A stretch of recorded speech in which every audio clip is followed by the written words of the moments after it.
Hello everyone, আসসালামু আলাইকুম। সবাই কেমন আছো?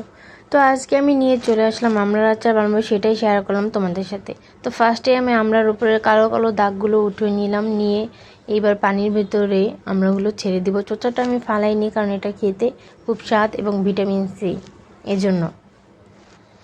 তো এখন একটু লবণ আর একটু হলুদ দিয়ে, সামান্য পরিমাণ হলুদ দিব, বেশি দেওয়া যাবে না, তাহলে গন্ধ হয়ে যাবে হলুদের। তো একটু এখন নেড়ে চেড়ে দিয়ে আমি এটাকে 10 মিনিটের জন্য আমি এটাকে ঢেকে দিলাম। 10 মিনিট বাদে উঠিয়ে দেখি এখনও সেদ্ধ হয়নি। তো এখন আর ঢাকবো না, এভাবে কিছুক্ষণ রাখবো। তো যখন দেখবো সেদ্ধ হয়ে গেছে, এটাকে ছেঁকে নিলাম পানিটা। আর এইদিকে আমি মশলাটা একটু ভেজে নিব।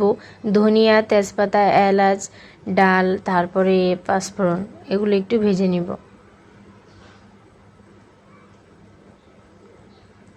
তো এই যে ভেজে নিয়ে উঠিয়ে নিলাম, সাথে দুটো শুকনো মরিচও দিয়েছিলাম।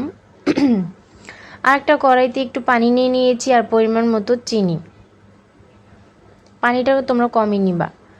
তো এখন আমি এই মশলাগুলো সুন্দরভাবে শিলপাটায় বেটে নিব। তবে পুরো গুঁড়ো করা যাবে না, আস্তে আস্তে রাখতে হবে, একটু ভাঙা ভাঙা। এই যে দেখো, ঠিক এরকমটাই রাখবা। আর এই যে পানিতে বলক চলে আসছে, তখন মশলাটা দিয়ে দিলাম, দিয়ে এবার আমড়াগুলো ছেড়ে দিব। সাথে একটু লবণও মিক্স করবা, বেশি না কম, কারণ লবণ দিয়ে যেহেতু সিদ্ধ করা হয়েছে সেহেতু লবণ বেশি লাগবে না, একটু কমই দিবা, হালকা।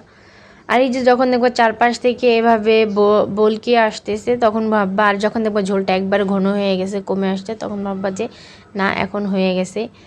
আর সবাই বানিয়ে খেয়ে জানাবা কেমন হলো। আমারটা কিন্তু অনেক মজা হয়েছে।